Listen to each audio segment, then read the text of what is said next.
Hear this parable. There is a congregation made up of faithful members. These people, recognizing a transition moment, set out to create a long-range plan. This is always a daunting task, the long-range plan. Of course, they form a committee to develop this long-range plan. The committee reevaluates the church's mission statement. They set ambitious goals. Mission goals, education goals, worship, fellowship, ministry goals. The committee drums up support and interest and passion for the plan.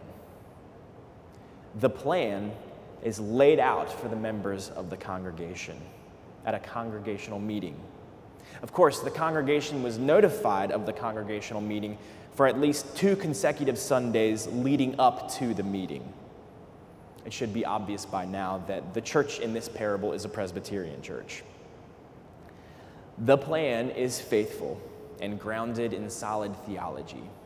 It reflects both the needs of the community around the church and the passions and abilities of the church members. It's a good plan. The congregation votes on the plan. Passionate members of the community begin to implement the plan. They work diligently, but the measurable goals set by the committee are slow to be met. Negativity begins to take over with the leadership. People say to one another, "It seems like we're doing everything right. Why isn't this working?" The passion of the people begins to wane. People begin to feel guilty about the fact that they can't achieve what God has called them to do. Eventually, a first-year elder asks during a session meeting, "Is this what it looks like to be the church? Setting goals, believing you should be doing all these things, and then feeling worn out and guilty when you can't?" The church decides to put the plan on hold. They want to gain some perspective. Maybe this sounds a little bit like an experience that you have had before. Maybe you've had a similar experience in a church or in an organization or even in a company. Maybe you've seen this cycle at work or in a school. Maybe you've witnessed it in your own life. Many of us get energized at transitions. Transitions seem to energize us. Transitions like job changes or moves or a new year or Tuesdays. We set a bunch of goals when we find these transitions, goals for ourselves. We're going to come bursting out of the gate, being the best we can be. Goals aren't achieved on pace. Negativity comes quickly, and plans go on hold. I've gone through this cycle myself a few times during pandemic. Noticing the few pounds that I've added or my shortness of breath from getting out of bed, I've started several weeks with a promise for myself to return to a routine of running. This hasn't usually gone very well. This week, I actually decided to trick myself by putting a virtual race on my calendar for the beginning of September. I'll let you know how it goes. I think that Peter falls victim to this cycle as well. This goal-setting and failure-disrupting cycle. The disciples find themselves in a boat that is rocking. But some of these disciples are fishers by trade, so this is not new territory. They know how to weather a storm. The Sea of Galilee is not so much a sea as a rather large lake, so they know how to make it to safety. Yet in this rolling water in the middle of the night, Jesus comes walking toward them. In the midst of the storm, Jesus, who is the mediator of God's presence, approaches them. They're terrified. They think he is a ghost. Jesus tells them not to fear. He tells them to take courage. He tells them who he is. Notice, though, that in this moment, when they see Jesus and he approaches, the storm does not stop. In other stories of a storm on a sea, Jesus stills the waters and calms the storm immediately. In this story, Jesus simply tells them to take courage, to not be afraid. I think this story resonates with the moment in which we find ourselves. This week, a storm rolled up the coast of the United States of America, leaving damage in its wake. With months left in the hurricane season, I wonder what's next. These past few months, racial tensions have boiled over in our country. We've reached a social breaking point.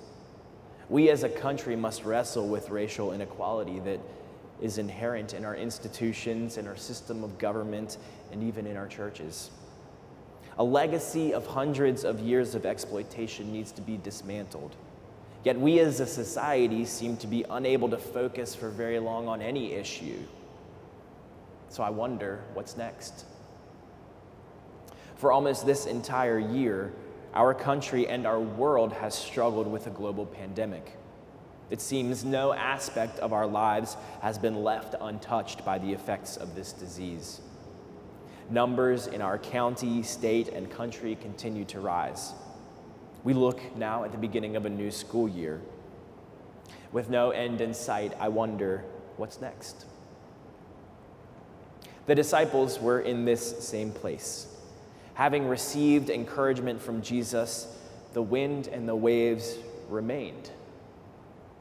And I wonder if they wonder what's next. Though Jesus was present, it was not smooth sailing. Maybe because of this fact, Peter wants proof that Jesus is who he says he is. Jesus gives him his wish. He beckons Peter out of the boat onto the water. And Peter does it. He gets out of the boat. He enacts his faith that Jesus can help him walk on water. Though he doesn't last very long, he begins to sink. Just like the church with the plan, Peter acts with faith. He starts out capable of demonstrating his faith. He does well to begin with, but when he sees difficulty around him, the storm into which Christ has led him, he begins to sink. His wavering faith makes the job of walking on water seem impossible. How can he stay on top of this challenge?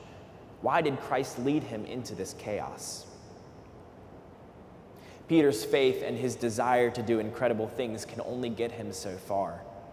Just so, the church with the plan can only get so far, can only accomplish so much on their good works, on their faithful acts. Before too long, they too may begin to wonder, why has Christ led us into this chaos? But just as Christ set the disciples out on the stormy sea, just as he beckoned Peter into the wind-swept waters, he doesn't lead us away from the struggles of life. He leads us right into the midst of them. In his reflection on this passage, Roger Gensch, a pastor in Washington, D.C., writes that church history is not a story of smooth sailing. The church is beckoned into the chaos by Christ. Our purpose in this world is not to slide along on still waters. We are led by Jesus into the tumult of the world. We make the bold plans to work for the kingdom in our community. And we must remember how it is that we are able to live up to this calling. When Peter begins to sink, he cries out to Jesus for help. And it is God's grace through Christ that picks him back up on the water. It is only God's grace that saves Peter. His faith got him into the water, to be sure. God's grace is what sustains him and saves him. Jesus calls Peter, "You of little faith." This is a rebuke, certainly. It's a judgment of why Peter didn't trust Jesus.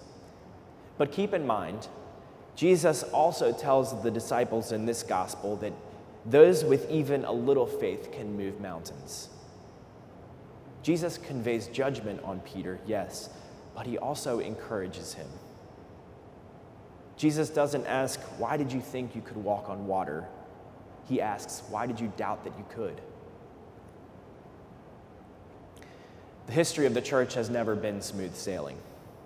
As Christians, we are not called into comfortable enclaves. We are called into the world. We are called into the chaos that surrounds us as agents of goodness. We are called to do the important things, the difficult things, the impossible things, the miraculous walk on water things. As a church, we are called to make the plans, to act with faith. We are called to find the broken places, the hurting people, the things in our world that break God's heart, and to do something about them. We are called to remember when the challenges arise, as they will, when it seems that things are impossible, that we're in the right place and we're doing the right thing. Because that is the turmoil into which Christ has led us. We're called to be people of even a little faith, which reminds us that it is by God's grace alone that we can accomplish anything. It is by God's grace that we stand in the chaos, and it is by God's grace that we make a difference. Friends, it's not easy, this calling, this life of faith. It's not easy. So when we start asking ourselves, why did we think we could walk on water? Let's remember that Christ asks us, why did you doubt that you could? Amen.